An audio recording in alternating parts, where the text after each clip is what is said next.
A few years ago I swung a Harley-Davidson Ultra Classic into Peter Egan's hometown south of Madison, and we proceeded to motor around the great roads in southwestern Wisconsin. Peter owned a Road King at the time, and asked on the ride if I'd like to swap bikes for a while. I was instantly charmed by the cop bike screen-equipped touring bagger, its lightness and agility much more up my personal alley than what was delivered by the heavier Ultra. Love all the extra features for the long haul on the big Florida, but the unobstructed view and sportier feel of the Road King would send me its direction at a Harley dealer unless a lot of dedicated long-distance touring were on the menu. Indian has followed a similar path with the new Springfield, stripping the Chieftain/Roadmaster of its purported 24-pound frame-mounted fairing with electric adjust windscreen in favor of a quick detach clear windshield.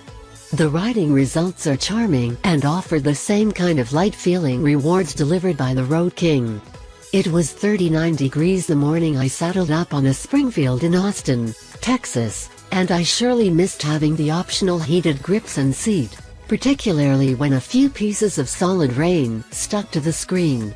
Still, wind protection was good, even if my lower legs were chilled by the wind blast. Add accessory deflectors to the chrome highway bars, if you like.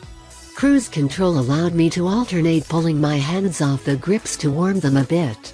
But the temperature rose to mid-40s pretty quickly. The road mostly dried and Texas hill country was calling. Steering was impressively light and precise, with a neutral cornering attitude and excellent stability. Damping is well dialed in, with good straight-line compliance from fork and shock, but no wallowing in corners, even in high-speed sweepers. And, as if Indian read my mind, the air-adjustable shock was set up for a 220-pound rider. Although it is tempting to think the Springfield is a cheap vintage with hard bags, this is not the case.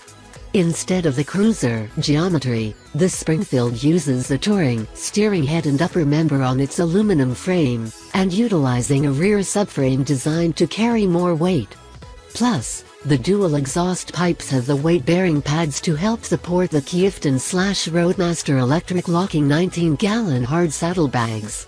Although the frame is like that of the other Tourers, its 25-degree rake works with just 133 mm of trail, versus the 150 of the other hard baggers or the 155 and 29-degree rake of the soft bag vintage.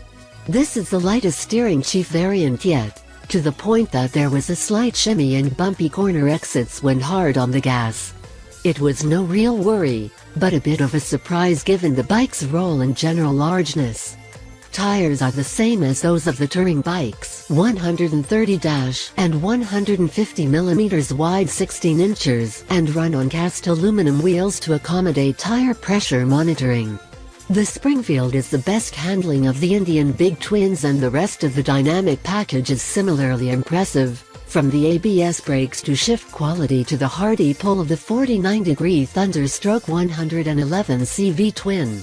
The Roadmaster we recently dyno tested made 76.4 horsepower at 4,510 RPM and 106 pound and 60 pence-feet of torque at just 2,640 revs.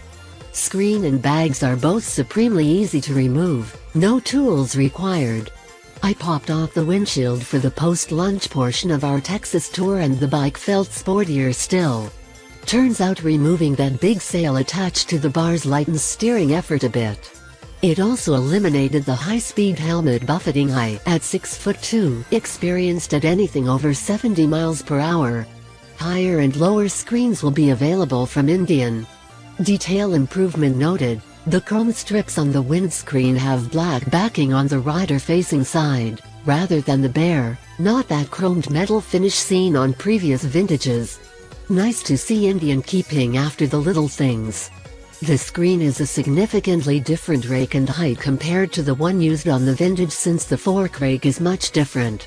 The leather saddle is identical to those of the Tourers, just with a different stitching pattern, and passenger floorboards are adjustable for height and for rake, the latter to help accommodate boots with taller heels.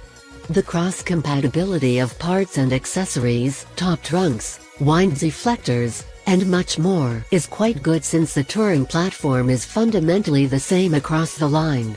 Want to add the 17-gallon top trunk from the Roadmaster? Can do.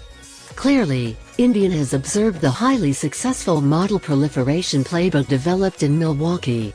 As well it should. The core product from Indian is well designed and engineered, making the work to produce more good models from the basic platforms relatively straightforward. The Springfield is one of those good models.